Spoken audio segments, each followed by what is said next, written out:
Well, holy smokers, guys, today we have a massive W, okay? We got 6 stories at our hands. We got news about Xbox out here. We got Activision in the news, and they really are rejecting those tetanus shots. We're gonna be talking about it. And we also got news about GTA 6. Is that game in trouble? There are a lot of people talking around the street, so let's go for 3 likes on the video. But coming in at number 6. Now, Xbox officially came out yesterday and they said that today was not great. We always try to do our best for you, and today we missed the mark. We hear you and we're reversing our Xbox Live Gold pricing updates. Now, before we get too ahead of ourselves, I want to say this shout out to you, okay, for actually taking the matter in your own hands. Shout out to everybody that actually started something here. Shout out to everybody like who actually stood up. If nobody stood up, if nobody talked about this one, I'm pretty sure Microsoft would have probably got away with it. And I'm pretty sure the second Sony saw Microsoft raise their price, they were probably plotting this. They were like, okay, instead of actually making $120, let's make it $80. So we are looked as like, you know, the community saviors and whatnot. I'm pretty sure they were doing helicopters with their release. Well, let's get it, dog. They actually reversed it, and massive respect. And I know that some of you will be saying that, well, Skizzle, they shouldn't even have done that to begin with. And I agree, you are absolutely right. But here's the thing, I'm gonna make this comparison real quick, and later on we're gonna talk about Activision. We're gonna talk about what they did again, okay? Like, it's Activision. But listen here, Microsoft, they listen to the community. After like what, 12-13 hours, they have reversed the changes. Meanwhile, Activision, dude, they're out there sitting on top of everybody's lunch money. Do you understand the situation here? Skill-based matchmaking trended multiple times on Twitter, and Activision out there sniffing each other farts in their HQ. Microsoft, they announced this in the morning, and at the end of the day they were like, okay baby, we gotta reverse this because the homies, they are not feeling good. And there are a lot of expertise going around that, hey, Microsoft did that push-pull technique, but I see this as an absolute W. Not only that they reversed it, it's gonna be $60 for a year and not $120.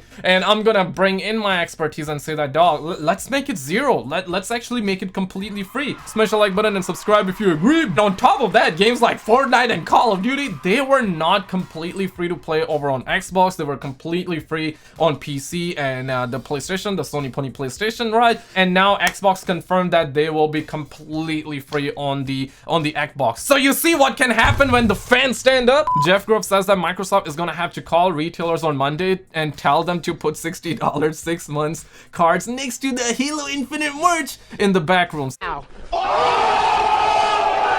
He's taking shots, but hey, let's celebrate. And in Urdu, I like to say, arewa. But coming in at number 5, dog, we're actually hearing that Naughty Dog's Neil Druckmann names Hotline Miami and Half-Life as IPs he would love to work on. And first off, I gotta say this, I'm the type of guy, I like to attack ideas, not the homies, and I'm still gonna stick by that. But seriously, listen, this man loves golf clubs, okay? This man loves Brock Lesnar. I mean, I love Brock Lesnar as well. I love when he fights in UFC, I love when he fights in WWE, but this man is on a whole nother level. He like different types of Brock Lesnar's, okay? And this man has a weird infatuation with like golf clubs. So I have to stress this, if you're really gonna let this man touch your games, he might be adding like 3-4 billion golf clubs, okay? And obviously the experts are just not stopping, and I love the expertise. I love it. The streets would be really bland without them, right? And the homie says that, but the symbol of HL is a crowbar, not a golf club.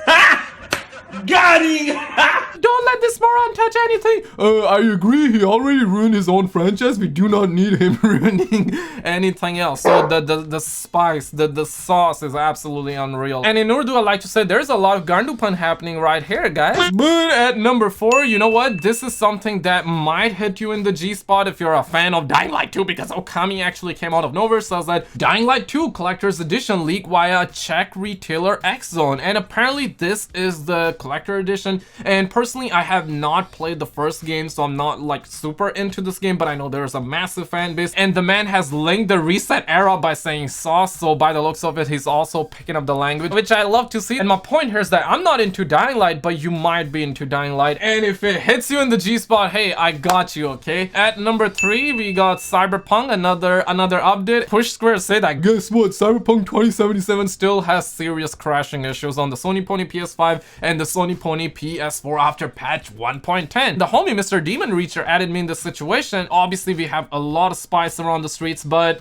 these are nothing but facts. Man says that, guys, just bite the bullet, request your refunds, and move on. If the game ever gets fixed, you can revisit it when a sale comes along. I'm good on Twitter advice, thanks anyways, champ. I can tolerate bugs and bad performance, but I'm utterly allergic to crashes. That stuff kills all the fun and momentum. These are facts, no printer, ladies and gentlemen. At number 2, hey, another day, another Call of Duty situation out here, and Eurogamer actually made a whole article. You might have heard about the story, but hey, it goes deep, okay? Call of Duty community calls for Warzone anti-cheat after hacking allegations rocked $250,000 Twitch tournament. The sweat around the streets is absolutely unreal, okay? So let me actually summarize this story real quick. This gentleman out here was accused of actually cheating in Warzone, and you know, homies around the block, homies around the streets, they have discovered that he had that aimbot. Like, look at how precise my man is. Like, have you ever seen a man be this precise? I don't think so. I don't think you have. I don't think anybody has, right? And literally Twitch got their schlongs involved, and they officially said that during the Twitch Rivals Doritos Bowl featuring Call of Duty Warzone final, MetZB was ruled to be cheating. As a result, his team was removed from the event. We take Twitch Rivals player conduct extremely seriously. We will continue to investigate any allegations for cheating. And then the man quickly came out and he is denying any wrongdoing. He says that he was not using an aimbot. And really, at the end of the day, I did not bring my cap meter to watch the stream. I was not watching the stream, so I really do not know whether the man was capping, whether the man was not capping. But really though, what if the man was not capping? Because he has showed his task manager, he has showed like literally all like the mumbo jumbo, and nobody found any traces of aimbot. Now I'm not sure if he showed his task manager right after he was accused, or maybe he was sitting in the main menu and behind the scenes he actually removed the program from his PC. Really, man, nobody knows, and the situation is keep on worsening. And in all of this, Activision is still sitting on everybody's lunch money. Warzone deserve a tetanus shot, and they're completely avoiding it because obviously giving Warzone a tetanus shot will cost money, and Activision, they love money, okay?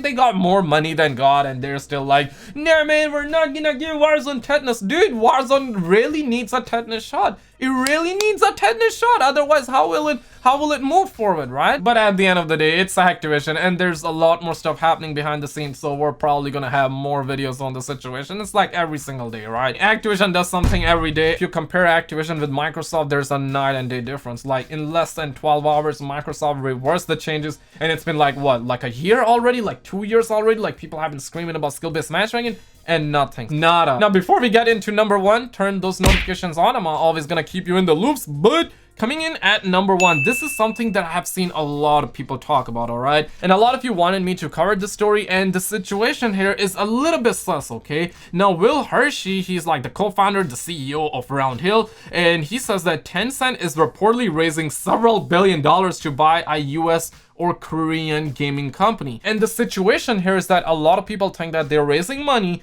to actually buy Take-Two. Take-Two is the parent company of Rockstar Games, and Rockstar Games is working on GTA 6. They are working on GTA 6, and a lot of people are sus about this. And you know what? Even Daniel Ahmed, he actually quoted Roundhill Investments. They make Benjis on an hourly basis, says that Tencent considering debt financing for possible gaming deal. Tencent is looking at a potential acquisition of a gaming business according to TMT Finance. And the reason people are sus about this is because one of the Microsoft guy, he's like the Microsoft insider guy, he's very reputable. That's what the homies around the streets are saying. He says that Grand Tencent Auto hits differently for sure. If Tencent buys Take-Two, they really can. Tencent is like what, 800 some billion dollars? They're closing up on $1 trillion.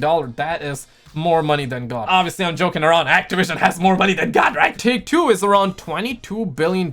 You see the gap here? If this is really about Take-Two, well, they will censor the shit out of GTA 6. We're probably gonna have weapons turn into water and all that kind of stuff, man. It's gonna be sad. But let's think positively. Hopefully, they're not gonna buy Take-Two. So is GTA 6 in trouble right now? It is not in trouble as of right now. It might be later on. Hopefully not, okay? That's the game that I wanna play before I'm 80 years old. But check out video on the screen, you're gonna get a kick of dopamine, share your expertise, and I will see you in the next one, baby.